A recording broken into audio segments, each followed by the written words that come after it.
Hello everybody, and once again welcome back to How to Guide Your channel. Today in this video I'm going to show you how you can change your TikTok algorithm. So make sure you follow my step till the end. First thing first, I assume that you already have an account on TikTok and already logged in, and now right after that you'll be able to see the interface of TikTok app on in the screen, where you can see profile icon at top right corner. Just hover over there and now you'll be able to see the settings option.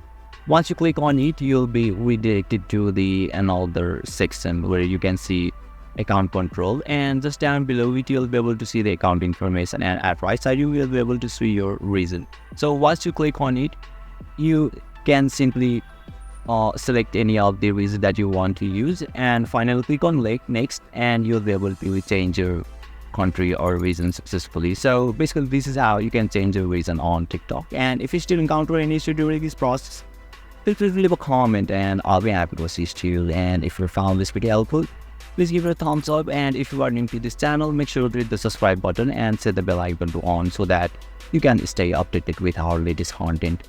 Thank you for watching, and I'll see you next time.